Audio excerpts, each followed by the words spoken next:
Now M phase की जो हमारी अगली फेज है उसे हम मेटाफेज कहेंगे. So metaphase, the complete disintegration of the nuclear envelope marks the start of the second phase of mitosis. हमने पढ़ा था कि प्रो फेज में हमारा जो न्यूक्लियर एनवेलप है, आप देख भी सकते हो कि न्यूक्लियर एनवेलप डिसइंटीग्रेट होना शुरू हो गया था. तो जब वो पूरी तरह से न्यूक्लियर एनवेलप हमारा डिसइंटीग्रेट हो जाएगा, उसको हम starting of the second phase of mitosis जो कि है मेटाफेज कंसिडर करेंगे. पहली लाइन में हमें वो यही बता रहा है. Hence the chromosome are spread throughout the cytoplasm of the cell. अब अगर हमारा न्यूक्लियर एनवेलप डिसइंटीग्रेट हो गया पूरी तरह, तो न्यूक्लियर एनवेलप के अंदर ही हमारे क्रोमोसोम थे. इसका मतलब क्रोमोसोम भी हमारे साइटोप्लाज्म के अंदर स्प्रेड हो गए होंगे. तो सेकेंड लाइन में हमें वो यही बता रहे हैं. उसके बाद condensation of the chromosome is completed. अब यहाँ पे एक बहुत इंपॉर्टेंट पॉइंट है. हमारे क्रोमोसोम कंडेंस होने प्रोफेज में शुरू होते हैं, लेकिन वो उन पूरी तरह कंडेंस मेटाफेज में होते हैं. तो ये दो अलग अलग क्वेश्चन है कि starting of the condensation of chromosome prophase में होती है, लेकिन ending of the condensation takes place in the metaphase. तो ये एक इम्पॉर्टेंट लाइन है. इज कंप्लीटेड और and they can be observe clearly under the microscope. अब अगर अच्छी तरह से कंडेंस हो गए, मतलब वो काफ़ी डेंस स्ट्रक्चर बन गया होगा, इसीलिए हम उसे माइक्रोस्कोप के अंदर भी देख सकते हैं. हमने एक लाइन पढ़ी थी एम फेज के बारे में कि it is the most dramatic period of cell division. तो आप इन लाइन से लिंक भी कर सकते हो कि हमें दिख रहा है साफ साफ कि क्या हो रहा है, इसलिए हम इसे ड्रामेटिक पीरियड बोलते हैं. अब मेटाफेज एक ऐसी फेज है जहाँ पे मॉर्फोलॉजी ऑफ क्रोमोसोम बहुत इजीली स्टडी हो सकती है. तो इसके दो रीजंस आप देख सकते हो. एक तो कंडेंस हो गया हमारा क्रोमोसोम, अच्छे से अगर कंडेंस हो गया मतलब काफ़ी डेंस स्ट्रक्चर है तो इजीली दिखेगा.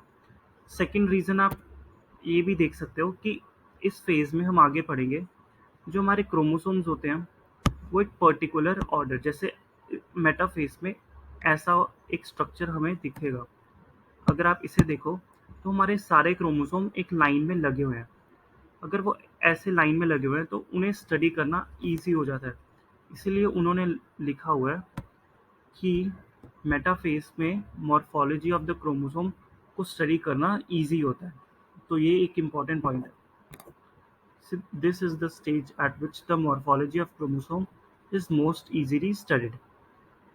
अब जब इस फेज में मेटाफेज का जो क्रोमोसोम है वो होगा कैसे. सो वो दो क्रोमैटिड्स का बना है. तो ये मैं आपको बता देता हूँ. जैसे ये हुआ और ये हुआ. अब इस स्ट्रक्चर को मैं एक्सप्लेन करूँगा. जैसे कि दो क्रोमैटिड्स हुए इसमें, फर्स्ट और सेकंड. तो दो क्रोमैटिड्स हुए, इसकी 4 आर्म्स होंगी. एक आर्म को हम ये वाला जो हिस्सा है इसको हम एक आर्म कंसिडर करते हैं. तो इसमें 4 आर्म्स होंगी. इसमें सेंट्रोमियर का नंबर 1 होगा, एक सेंट्रोमियर होगा. अब हम एक और स्ट्रक्चर पढ़ा है हमने, काइनेटोकोस. काइनेटोकोस डिस्क लाइक स्ट्रक्चर थे जो हमने स्टार्टिंग में भी पढ़े थे. काइनेटोकोस का नंबर इस स्ट्रक्चर में 2 होगा, एक इस साइड होगा और एक इस साइड होगा. काइनेटोकोर का फंक्शन था कि इससे स्पिंडल फाइबर्स बाइंड करेंगे. अगर स्पिंडल फाइबर्स बाइंड इससे करेंगे तो दो तरफ होने चाहिए, मतलब काइनेटोकोस का नंबर 2 है. तो इस स्ट्रक्चर पे क्वेश्चन भी आ सकता है. वो हमें क्रोमोसोम का स्ट्रक्चर देगा, हमसे पूछ लेगा क्रोमैटिड का नंबर बताओ, काइनेटोकोर का नंबर बताओ, आर्म्स कितनी है, सेंट्रोमियर का नंबर बताओ. तो वो मैंने आपको इसमें एक्सप्लेन कर दिया. एक बार हम ये चीज़ यहाँ से पढ़ेंगे भी. At this stage metaphase chromosome is made up of 2 sister chromatids which are held together by centromere. हमने भी पढ़ लिया कि 2 सिस्टर क्रोमैटिड्स हैं और एक सेंट्रोमियर जिससे वो अटैच्ड है. उसके बाद हमने स्मॉल डिस्क शेप्ड स्ट्रक्चर पढ़ा जिसको हम काइनेटोकोर कहते हैं. ये भी हमने अभी अभी पढ़ा इसी में कि 2 काइनेटोकोर्स होंगे जिससे स्पिंडल फाइबर्स अटैच होंगे. उसके बाद हमें उसका फंक्शन बताया कि सिर्फ स्पिंडल फाइबर्स अटैच होंगे and then they are move to the position at the centre of the cell. अब जब इससे स्पिंडल फाइबर्स अटैच होंगे तो वो उन्हें हमारे क्रोमोसोम्स को मिडल ऑफ द सेल ले आएंगे, मतलब सेंटर की तरफ सेल के ले आएंगे हमारे क्रोमोसोम को. So metaphase is characterized by the chromosome coming to lie at the equator of with one chromatid of each connected by its kinetochores to the spindle fibers from one pole and its sister chromatid connected to the kinetochores to spindle fibers from the opposite pole. अब इस line को हम इस diagram से समझेंगे. इस diagram में आप देख सकते हो कि हमारा एक क्रोमोसोम, अगर हम इस क्रोमोसोम को कंसिडर करें तो इसका एक सिस्टर क्रोमैटिड स्पिंडल फाइबर से कनेक्टेड है वाया काइनेटोकोर. तो एक फाइबर इसका इस पोल से आ रहा है जो कि कनेक्टेड है इसके एक सिस्टर क्रोमैटिड से काइनेटोकोर की हेल्प से, और जो हमारा दूसरा क्रोमैटिड है वो दूसरे पोल के स्पिंडल फाइबर से कनेक्टेड है जो कि काइनेटोकोर से अटैच है. तो इस लाइन में हमें वो यही बता रहा है कि the metaphase is characterized by all the chromosome coming to lie at the equator. Equator पे है हमारे क्रोमोसोम, हमें दिख रहा है.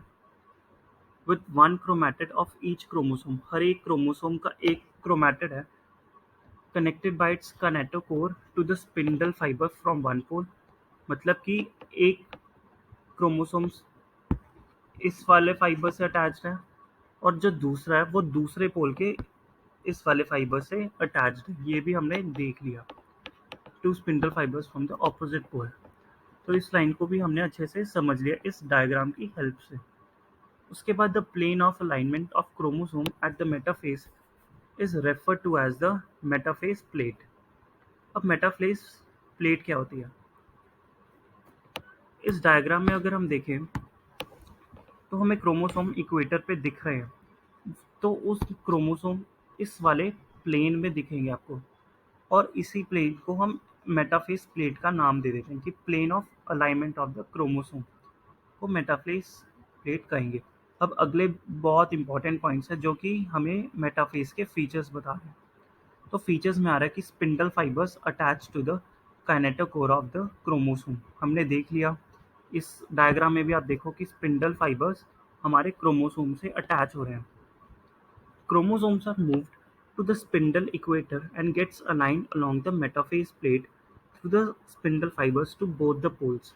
अब इसमें देखें, आपको दिखेगा इस वाले डायग्राम में कि वो स्पिंडल फाइबर से क्रोमोसोम अटैच तो हो गए, लेकिन सेकेंड वाली डायग्राम में आपको दिखेगा कि सारे क्रोमोसोम हमारे इक्वेटर पे अच्छे से अरेंज हो गए.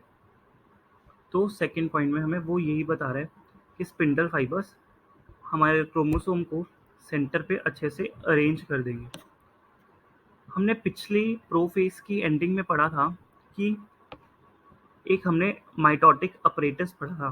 तो इस डायग्राम में आपको माइटोटिक अपरेटस दिख भी रहा है, जैसे कि एक हमारा सेंट्रोसोम है जिसमें से हमारे स्पिंडल फाइबर्स निकल रहे हैं.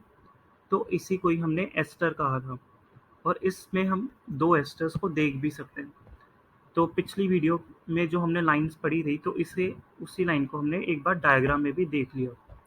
सो इस वीडियो में इतना ही. अगली वीडियो में हम एनाफेज के बारे में बात करेंगे.